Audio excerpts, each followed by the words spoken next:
Hello guys, आपका मेरे channel BVM lion में बहुत बहुत स्वागत है। आज हम जिला प्रशिक्षण संस्थान चड़ी गांव में आ रखे हैं 3 दिन के प्रशिक्षण में। इस प्रशिक्षण हेतु हमको यहाँ 3 रातों को ठहरना होगा। ये गणित कार्यशाला है।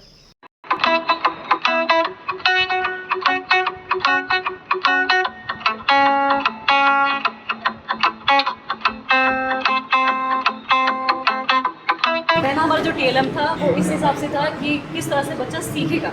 अब अगर बच्चा अच्छी तरह से सीख चुका है तो उसको प्रैक्टिस बेस्ड के लिए हमने दूसरा एक इंटीजर गेम बनाया है।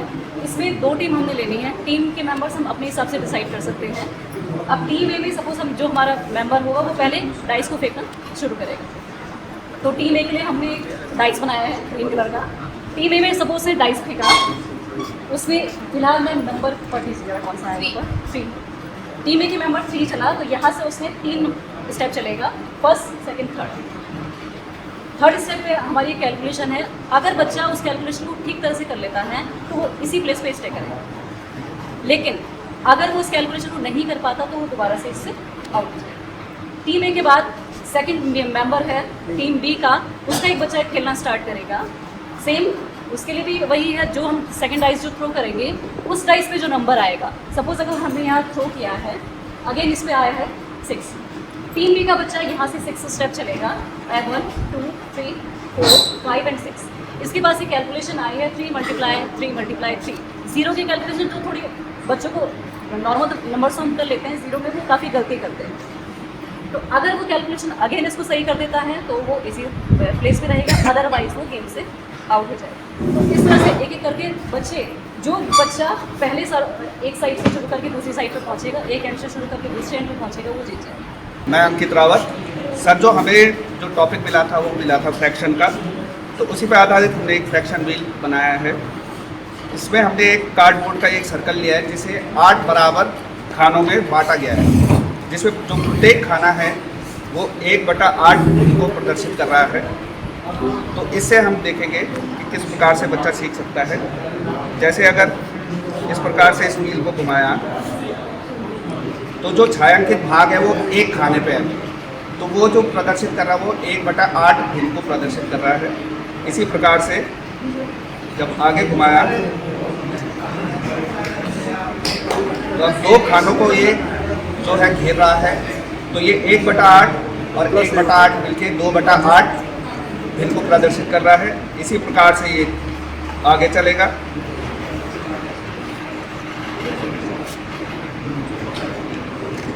अब 3 खानों को जो है ये घेर रहा है, तो ये 3/8 व्हील को प्रदर्शित करेगा। इसी प्रकार से जब ये 8 के 8 खानों को घेर लेगा तो ये संपूर्ण हो जाएगा या होल को प्रदर्शित करेगा। इससे हम जोड़ और घटाना भी सीख सकते हैं। हमें एक टॉपिक मिला था, मैं ग्रुप नंबर 7 से मनोज बिस्ट और मेरे साथ में हैं नेगी जी। ये जो कक्षा 8 के लिए टॉपिक मिला था, square root of perfect squares. तो इसमें परफेक्ट स्क्वायर्स होना ज़रूरी है नंबर को, जैसे कि ये है √16 परफेक्ट स्क्वायर है।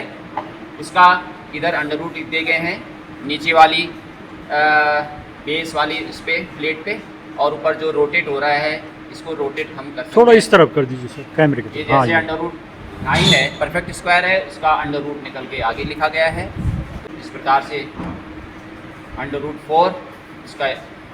तो इसमें इस प्रकार से हम कितने भी हमने फिलहाल यहाँ पे 8 भागों में इस बेस वाली प्लेट को बांटा है। तो 8 यहाँ पे हमारा परफेक्ट स्क्वायर लिया हमने है, और ज़्यादा भी ले जा सकते हैं वो, ये जिस हिसाब से बेस वाली प्लेट बड़ी होगी उस हिसाब से ज़्यादा भी लिखे जा सकते हैं। फिलहाल ये जूनियर सेक्शन UPS के लिए बच्चों के लिए मुझे लगता है कि काफ़ी प्रभावी सिद्ध होगा। Square root of perfect squares. Thank you. सबसे पहले हम पढ़ेंगे कि अनुपात और समानुपात होता क्या है। अनुपात का मतलब है 2 वस्तुओं की तुलना करना। तुलना भाग के रूप में अगर हम 2 वस्तुओं की तुलना करते हैं तो वो होता है अनुपात। जैसे हम घटा के रूप में भी 2 वस्तुओं की तुलना कर सकते हैं। अगर हम कहें कि एक गाय 2 लीटर दूध दे रही है और एक गाय 3 लीटर दूध दे रही है, तुलना करेंगे अगर हम घटा के रूप में तो हम कहेंगे कि दूसरी वाली गाय है वो पहली वाली गाय से 1 लीटर ज़्यादा दूध दे रही है। उसी तरीके से अगर हम ये तुलना भाग के रूप में करते हैं तो इसे हम कहते हैं गणितीय भाषा में अनुपात। अब हम यहाँ पर अपना TLM के माध्यम से बताएंगे पहले जो पहला चित्र आप लोग देख पा रहे हो इसमें आयतों की संख्या 2, इसके ठीक सामने जो वृत्तों की संख्या है 3, इनका हम भाग के रूप में तुलना करें। तो तुलना जब हमने किया, ये जो है अनुपात का चिन्ह है। अब हर जैसे गणित में हम पढ़ते हैं यूनिट होती है तो कोई पर्टिकुलर चिन्ह है, तो ये जो चिन्ह है दिख रहा है, तो इसे हम कह सकते हैं 2:3, क्योंकि आयत 2 है और वृत्त क्या है 3, और क्योंकि हम इसे भाग के रूप में लिख रहे हैं, भाग को हम जानते हैं बट्टे के रूप में भी लिखा जा सकता है, तो हम इसे लिख सकते हैं 2/3। जब हम दूसरे चित्र पे आते हैं तो अब हमने आयत के 4 आयत हमारे पास हो चुके हैं, और अर्धवृत्तों की संख्या कितनी हो 6 हो चुकी है, 1 2 3 4, और यह है 1 2 3 4 5 6। इसको भी अगर हम अनुपात के रूप में लिखें तो पहले के अनुपात में दूसरे को करेंगे तो 4:6, उसे भी सेम उसी तरीके से भाग के रूप में अगर हम लिखें तो हम लिख सकते हैं 4/6। और क्योंकि हमें भिन्नों का सरलीकरण पता है कि भिन्नों को हम सरल कर सकते हैं, तो अगर हम इसे 2 से सरल करें, 2 दूनी 4 2 तियां 6, तो ये फिर बन जाएगा 2:3। उसी तरीके से तीसरे उदाहरण में अगर हम देखें, आयतों की संख्या आपको 8 दिख रही है और जो ये वृत्त का चौथा हिस्सा है वो आपको 12 दिख रहा है, इसको भी हम 8:12 के रूप में लिख सकते हैं। फिर इसे अगर हम भिन्नों के रूप में लिखें तो 8/12 8/12, और इसको हम सरल करेंगे फिर से सरलीकरण के माध्यम से, तो हमें मिलेगा 2/3। तो ये अनुपात है, ये अनुपात आ रहा है 2/3, ये अनुपात आ रहा है 2/3, ये अनुपात भी आ रहा है 2/3।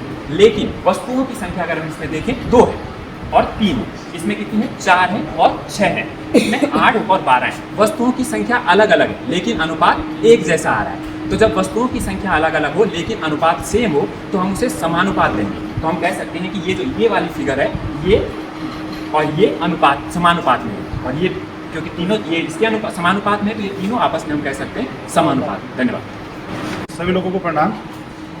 हमें जो मिला था ग्रुप नंबर 9 को, वो मिला था कोऑर्डिनेट ज्योमेट्री। तो हमने कोऑर्डिनेट ज्योमेट्री में मतलब होता क्या है, पहले उसको डिफाइन कर लेंगे थोड़ा सा, कि किसी वस्तु को अगर हम एग्जैक्ट बताना है किसी को, तो किसी तल में तो हम उसको तल को हम 4 हिस्सों में डिवाइड कर लेते हैं। तो जो पहला इसके हॉरिजॉन्टल जो लाइन, एक तो ये हॉरिजॉन्टल लाइन है, इसको हम कहते हैं एक्स एक्स, और एक ये ऊपर की जो ऊर्ध्वाधर लाइन है इसको हम कहते हैं वाई एक्स, और जहाँ पर एक दोनों एक्स एक दूसरे को काटते हैं उसको मूल बिंदु।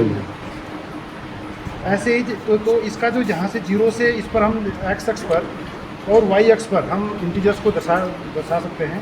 तो -1 ऐसे ही यहाँ से इधर 0 से इधर आपके जो दाईं तरफ जाएंगे वो ++, 1 2 3 4, और इधर 0 से इधर -1 2 3, ऐसे ही नीचे की ओर 0 से ऊपर +1 2 3, और ऐसे ही नीचे की ओर -1 2 3 4 ऐसे कर देंगे।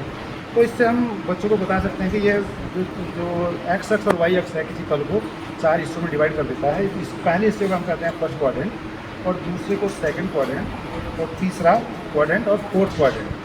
तो हम जब किसी बिंदु को हम बच्चों को बताते हैं कि भाई वो कौन सा बिंदु कहाँ पर है, तो उसमें हम पहले एक्स एक्स करते हैं और बताते हैं कि एक्स निर्देशांक को भुज कहते हैं और वाई निर्देशांक को हम कोटि कहते हैं। तो हम पहले एक्स एक्स चलते हैं, तो यानी बिंदु जब लिखते हैं एक्स और वाई, तो हम पहले एक्स पर चलते हैं और फिर वाई एक्स पर चलते हैं। एक्स एक्स पर माना कोई बिंदु 3 और 4 है, तो हम पहले एक्स एक्स पर 3 चलेंगे और फिर वाई एक्स पर उसके अकॉर्डिंग वाई एक्स पर ऊपर की तरफ चलेंगे 4, तो उसकी एग्जैक्ट स्थिति हम बता सकते हैं।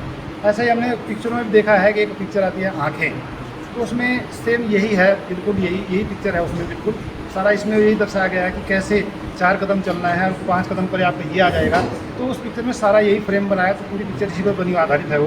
तो इससे हम किसी बच्चों को बिल्कुल एग्जैक्ट स्थिति बता सकते हैं। हम आँख बंद करके बता सकते हैं कि किसी कमरे में कौन सी वस्तु कहाँ पर रखी है। तो हम कमरे की डायमेंशन को एक्स एक्स और वाई एक्स मान सकते हैं, और उसी के अकॉर्डिंग हम कदम के आधार पर 1 कदम ऐसे चलना और 2 कदम ऐसे बाएं चलना, दाएं चलने की तरह से उस स्थिति का हम उसको जहाँ पर वो वस्तु रखी हुई है वहाँ पर हम उसको पहुँचा सकते हैं एग्जैक्ट। तो इसी तरह से हम बच्चों को सिखा देंगे कि बिंदु कौन सा बिंदु किस चतुर्थांश में है। ये कक्षा 9th में आता है और 8 में भी आता है। तो हम जैसे यहाँ पर इसमें प्लस के जो आते हैं, पहला 5 और हमने 5 और 5 लिया है, तो एक्स एक्स पर हम 5 चले और वाई एक्स पर भी 5। तो इसकी एग्जैक्ट स्थिति ये है। और किसी बिंदु को दर्शाने के लिए पहले बिल्कुल शॉर्ट बिंदु की सब परिभाषा सब जानते हैं, तो बिंदु थोड़ा सा लगाते हैं, फिर उसके ऊपर एक सर्किल बना देते हैं, तो एग्जैक्ट स्थिति को पता लग जाता है कि बिंदु कहाँ पर है। फिर ऐसे दूसरे चतुर्थांश में जो आएगा वो माइनस और प्लस वाला आएगा, यानी माइनस हम एक्स एक्सिस पर माइनस चलेंगे और वाई एक्सिस पर ऊपर की ओर चलेंगे। तो यहाँ पर हमने दर्शाया हुआ है कि -6 और 4, तो -6 पर हम एक्स एक्सिस पर चले और वाई एक्स पर 4 चले, तो बिंदु एग्जैक्ट स्थिति यहाँ पर ये आ गई। जो आपका तृतीय चतुर्थांश में आएगा, ऐसे ही तृतीय चतुर्थांश में हमने बनाया हुआ है माइनस माइनस के बिंदु आएंगे, और चौथे में इसमें भी इसके प्लस और माइनस के बिंदु आएंगे। तो इसके आगे सर बताएंगे 3 डायमेंशन में। तो ये हमने देखा कि 2 अक्षों में अगर हमको एक्सिस सिस्टम बनाना है तो ये एक्स और वाई एक्सिस के लिए हो गया। उससे आगे जब हम बढ़ते हैं तो वैसे हमारे 10th तक ये पोर्शन नहीं आता है, 11th में ही हमारा इंट्रोडक्शन होता है 3D ज्योमेट्री का। तो हमने उसको थोड़ा सा वर्किंग उसमें बनाया है कि अगर हमारे पास 3 डायमेंशनल एक्सिस सिस्टम हमको दिखाना है तो हम उसको कुछ गत्तों का यूज़ करके सिंपल कुछ इस प्रकार से दिखा सकते हैं। इसी को अगर मुझे 2 करना है तो मैं इसमें से तीसरी डायमेंशन हटा सकता हूँ, जैसे कि ईजिली जो रिमूवल है तीनों को मैं अलग अलग कर सकता हूँ। इसमें सबसे पहला जो मेन चीज़, क्योंकि मैं 11th क्लास को पढ़ाता हूँ, उसमें 3D ज्योमेट्री का इंट्रोडक्शन होता है। तो ऑक्टेंट समझने में बच्चों को दिक्कत होती है। क्वाड्रेंट तो इजीली समझ में आ जाता है कि क्वाड्रेंट में तो सीधे सीधे पता लग रहा है उनको कि ये हमारा एक्स वाई क्वाड्रेंट हो गया, ये हमारा एक्स डैश वाई क्वाड्रेंट हो गया, एंड सो ऑन। लेकिन 3D वाले में उनको ऑक्टेंट समझने में थोड़ा सा प्रॉब्लम होती है। मैंने इसमें किसी में भी नोटेशन नहीं डाल रखा है कि कौन सा एक्स एक्सिस, कौन सा वाई, कौन सा जेड। हम इसको किसी भी तरफ पकड़ेंगे तो उसी के हिसाब से हम उसमें डिसाइड कर सकते हैं। जैसे अगर मैंने इसको ऐसे पकड़ा हुआ है तो आप लोगों को जो दिख रहा है उसमें मैं इसको एक्स एक्सिस मान सकता हूँ, इसको वाई मान सकता हूँ, इसको जेड मान सकता हूँ। किस बेस पे मान सकते हैं? क्योंकि हमको एक्सिस सिस्टम की डेफिनेशन पता है कि एक्सिस सिस्टम तभी बनेगा अगर हम जितनी भी लाइन उसमें खींच रहे हैं सबके सब म्यूचुअली परपेंडिकुलर हो। तो इसमें जो तीनों के तीनों है ये म्यूचुअली परपेंडिकुलर है। तो अगर मुझे पूछना है बच्चों को कि ये कौन सा ऑक्टेंट है, तो ये हमने, क्योंकि ये एक्स एक्सिस माना है, ये वाई और ये जेड, तो ये हमारा ऑक्टेंट हो गया ओ एक्स वाई जेड। दूसरे में आना है तो मुझे केवल ये देखना है उसमें कि मैं नेगेटिव में किसकी तरफ गया हूँ। हमारा नेगेटिव में केवल इसकी तरफ आ रहे हैं हम, इसका नेगेटिव ये वाला हो जाएगा, इसका नेगेटिव ये वाला हो जाएगा। तो मैं इसके हिसाब से सारे 8 के 8 ऑक्टेंट ईजिली पता कर सकता हूँ कि क्या क्या होंगे। क्योंकि बच्चों को जब हम विजुअली दिखाते हैं तो बच्चों के दिमाग में वो चीज़ें ज़्यादा रहती हैं। प्लस उसके बाद अगर मुझे कोई कोऑर्डिनेट पता करने हैं कहीं भी किसी ऑब्जेक्ट के, अच्छा ये चीज़ ये हमारे सर ने जो हमारे पास रेडीमेड वाला था उसके बिल्कुल डिट्टो कॉपी बनाई है। सर के पास 2 गुटके थे और सर ने 2 गुटके काट के बिल्कुल एग्जैक्टली वही क्यूब बनाया है। मुझे अगर किसी भी ऑब्जेक्ट का कोऑर्डिनेट पता करना है तो मैं उसको किसी भी ऑक्टेंट में रख सकता हूँ और उसके कोऑर्डिनेट इजीली पता कर सकता हूँ। सपोज मैं इसको फर्स्ट ऑक्टेंट में रख रहा हूँ ओ एक्स वाई जेड में, मुझे इसके कोऑर्डिनेट पता करने हैं किसी भी एज के कहीं पे भी रख के, तो मैं उसके कोऑर्डिनेट इजीली पता कर सकता हूँ, जैसे कि हम 2 डायमेंशनल एक्सिस सिस्टम में करते हैं। इजीली कर सकते हैं, इसमें शायद किसी को कन्फ्यूज़न नहीं होगा। तो हमारा जो बेसिक था वो केवल इंट्रोडक्शन कराना था कि एक्सिस सिस्टम में कैसे हम क्वाड्रेंट और ऑक्टेंट में कोऑर्डिनेट का पता कर सकते हैं। Thank you very much. आज प्रशिक्षण का हमारा तीसरा दिन है। यहाँ पर नवीन असवाल जी बमड़गांव रिखणीखाल से हैं। आप यहाँ पर जियो बोर्ड का काम कर रहे हैं। आप ऑनलाइन भी पढ़ाते हैं, NMMS पेपर की तैयारी कराते हैं आप ऑनलाइन पूरे उत्तराखंड के छात्रों को। सर आपका शुभ नाम? वीरेंद्र खंकरियाल जी। आप भी प्रशिक्षण लेने आ रखे हैं। आपको शैलेश मटियानी पुरस्कार से 2018 में आपको शैलेश मटियानी पुरस्कार से नवाजा गया है। आपका विद्यालय सर? GIC खोलाचौरी से हैं। हमको आपसे प्रेरणा मिली। आप मैडम आप कौन से विद्यालय से हैं? मैं अटल उत्कृष्ट राय का कंडारा से। अटल उत्कृष्ट राय का कंडारा से। सर आप? सर मैं अटल उत्कृष्ट राय का चौरीखाल। आपका नाम? संदीप कोहली। संदीप कोहली। ये सर जो खड़े हैं दाढ़ी वाले सर, ये हमारे हरि सिंह नेगी जी हैं, मेरे क्लासमेट हैं। ये GIC सैंदीखाल से हैं। सर आपका नाम? सर मैं अंकित रावत, GIC कमल खेत बंदूर चेरी। आप अंकित रावत। मैडम आपका नाम? थोड़ा GIC कोचियार से। GIC कोचियार से। और मैं GHS डोलमोट से आई हूँ, वीरोखाल ब्लॉक से। सर आपका नाम? My name is Raju Thapa, I am from Atal Utkrisht GIC गेंडखाल। Sir आपका नाम? मैं बाणी भूषण कुलरेती, राजकीय inter college Silogi Dwarikhal. Thank you sir. Sir आप कौन से विद्यालय से आए? सर राजकीय inter college Kimgarhi Pokhra block से, दीपक सुंदरिया। यहाँ पर ये चार्ट का काम हो रहा है, इसमें TLM बनाए जा रहे हैं। सर आपका कौन सा विद्यालय है? राजकीय इंटर कॉलेज कुलासू। नाम? गौरव। सर आपका नाम? अंकित बिष्ट, GIC गुलियारी। आपका नाम? सर मैं संतोष चौली, GIC चिपलेघाट पाऊँ। Thank you sir. सर आप कौन से विद्यालय से आए हैं? मैं सर राजकीय इंटर कॉलेज साकिन खेत से हूँ, ब्लॉक गंजी खाल। जी। मैं वहाँ पर गणित सहायक अध्यापक के रूप में कार्यरत हूँ। जी सर। सर आप कौन से विद्यालय से हैं? सर मैं GIC पटोटिया नैनाडा से। अच्छा आप सुदूर क्षेत्र से आए हैं। ठीक है सर। मैडम आप कहाँ से आई हैं? वीरोखाल से आई हैं। हाँ सर, आप कौन से विद्यालय से आए हैं? पिनानी। आप पिनानी से। हाँ, जयकृष्ण सिंह नेगी जी हैं जो उनके गांव से आते हैं। ठीक है सर, आप कौन से विद्यालय से हैं? सर मैं GIC दोंदल से और मेरा नाम है नागेंद्र सिंह। आप कौन से विद्यालय से आए? सर GIC का। अच्छा, आपकी सर्विस कब लगी? सर अभी रिसीव। हाँ, आप न्यू कमर लगे। ठीक है, बहुत बहुत नए और पुरानों का यहाँ पर मेल हो रहा है।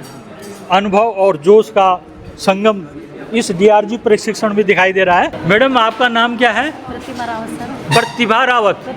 प्रतिमा रावत है। आप कौन से विद्यालय से आई हैं? GIC सतपुली से। ठीक है मैडम, तो मेरे चैनल BVM लाइन को सब्सक्राइब कीजिएगा और अपने बच्चों को भी कहिएगा और उनको शेयर कीजिएगा वीडियो। सर, आपका नाम क्या है? गुड मॉर्निंग सर, मैं संतोष नेगी। संतोष नेगी हैं आप? हाँ जी। राजकीय इंटर कॉलेज बिडोली में। बिदोली कौन से खंड में? पाबू ब्लॉक में। अच्छा जी। अच्छा, तो आप प्रवक्ता लोगों को भी बुला के आपसे LT से कोई नहीं आया वहाँ? जी सर, LT से भी है हमारे ब्लॉक से। एक्चुअली मुझे अभी जियोजेब्रा पे आप लोगों को एक प्रेजेंटेशन देना है। अच्छा, इसी आज ही देना है? आज ही। अच्छा, ये भी नई बात सुन आई नज़र। ठीक है ठीक है, तो वही तो मेरे मन में प्रश्न हो रहा था। जी जी। ये LT का है तो लेक्चरर आए हैं। ठीक है, तो इसका समाधान भी हो गया मन में। जी सर। बहुत अच्छा। अच्छा सर, आप आरी हाथ में लिए हो, आप क्या काम कर रहे हो यहाँ पे? सर मैं सुमा क्यूब बना रहा हूँ। जो सुमो क्यूब होती है उससे बच्चों को थोड़ा आइडिया लग जाता है कि 3 डायमेंशन और 2 डायमेंशन उसकी सरफेस को हम दिखा सकते हैं और उसके तरह से उसको आयतन ज्ञात करवा सकते हैं। उसका वॉल्यूम कितना होता है उसको सब पता लग जाता है बच्चे को, और पृष्ठ क्षेत्रफल भी उससे ज्ञात कर सकते हैं। ठीक है सर। आपका विद्यालय कौन सा है? GIC Sumari sir. और नाम?